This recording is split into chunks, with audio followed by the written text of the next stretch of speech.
The wind howls like a living thing. It slips through every crack in the rocks, rattles the bare branches, and stings any patch of exposed skin like tiny shards of ice. The world is young in some ways, ancient in others, vast, untamed, and merciless. The Ice Age grips the land in its cold fist, and it is in this unforgiving theater that the first humans fight to stay alive. It's easy to forget that our ancestors were never meant to be the apex predators of this planet. In sheer physical terms, they were fragile. No claws, no thick fur, no crushing bite. They stood upright, yes, but that only made them more visible on the horizon. They could throw stones, but so could a landslide. In the beginning, they were closer to prey than to predator. Yet, here they are. Picture it, a small band of Homo erectus, making their way across a barren grassland, in what is now East Africa. The ground is hard, baked by the dry season. Each step raises a puff of dust that clings to sweat-slicked skin. Overhead, vultures circle lazily, their eyes sharp enough to spot the weakest among the group. Somewhere beyond the ridge, a herd of gazelle grazes potential food, but also a lure for something far more dangerous. The mammoths are out here, too. Towering walls of muscle and fur, tusks sweeping like ivory sides. They move slowly, but their size alone commands respect. The humans keep their distance, well aware that a charging mammoth could scatter them like leaves in a storm. But the real threat is the silence. It's in the places where the grass sways without the wind, where the shadows shift just slightly against the light. That's where the saber-toothed cats prowl, patient, silent, waiting for one wrong move. For these early humans, the landscape itself is an enemy. Rivers can drown you or feed you. Forests can hide you, or hide what wants to kill you. Even the sky is dangerous.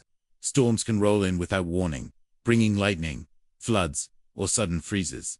And yet they walk on, because the alternative is to stand still.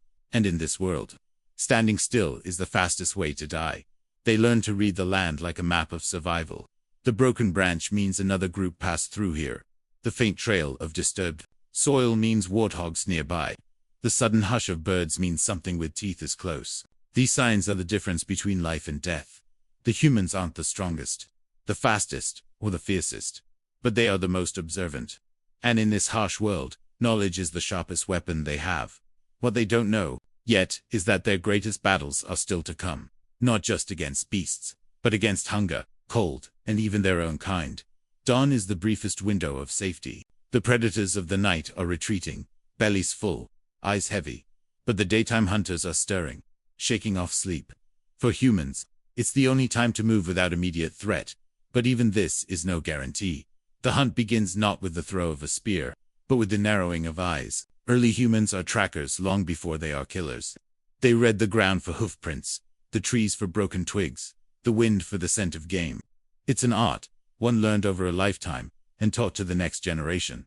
Their method of hunting is unlike anything the animal kingdom has seen. They do not leap or ambush. They walk, slowly, patiently, relentlessly.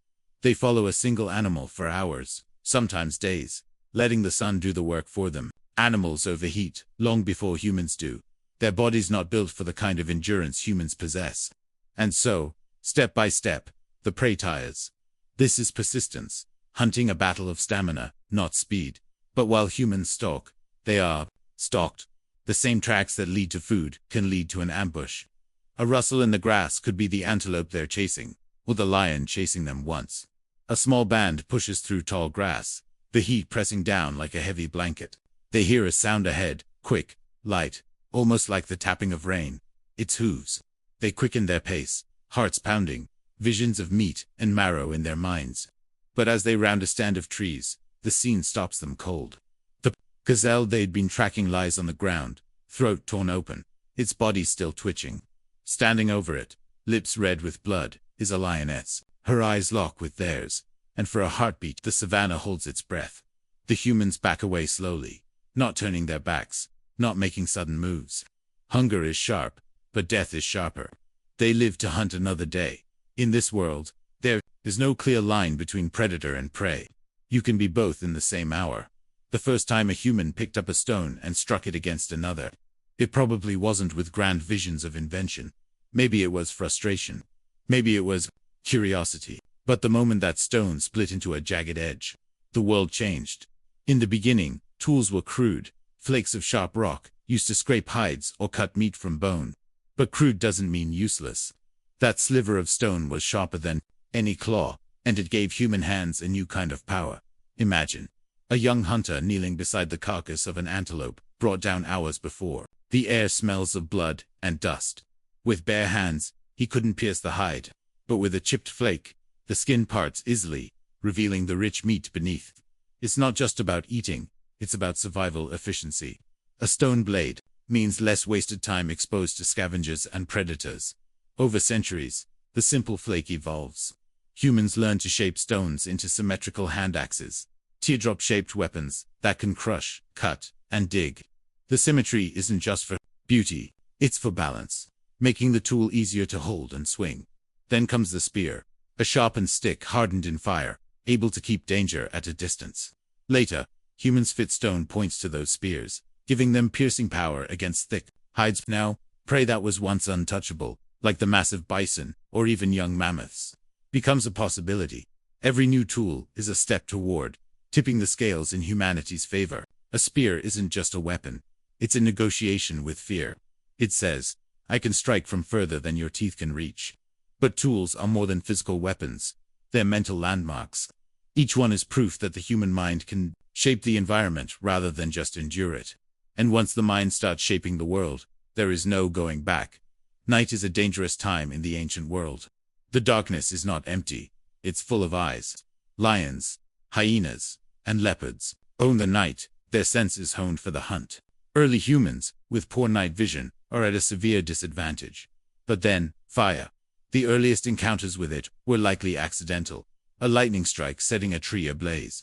A volcanic eruption spilling molten rivers. At first, fire was fear. It roared, it burned, it destroyed. But then, someone saw that in the morning, after a burn, the air was thick with the smell of cooked meat. The first humans to capture fire probably didn't know how to make it. They kept smoldering branches alive for as long as they could, feeding them dry grass, shielding them from rain. Slowly, they learned that rubbing sticks or striking stones could coax a spark. And when they did, the night changed forever. Fire was warmth against the cold, light against the dark. It was safety. Predators hesitated to approach a glowing camp. It was also flavor, transforming tough meat into tender meals that released more nutrients. Cooked food was easier to digest, meaning more energy for the body, and, crucially, for the brain. Fire didn't just protect humans, it brought them together. Around it, stories were told, knowledge was shared, bonds were strengthened. In the flicker of flames, humans became more than individuals, they became communities. It was, in every sense, a turning point. Predators were predictable compared to the weather. Nature could change from ally to enemy in hours. A sudden storm could flood a valley and sweep away an entire camp. A drought could turn lush grasslands into dust bowls, forcing humans to trek for days in search of water. In colder regions, blizzards could trap groups in caves for weeks. The key to survival was adaptation. In flood-prone areas, camps were built on higher ground. In drought, people followed migrating herds to water. In cold climates, they learned to sew furs with bone needles, layering protection against the wind.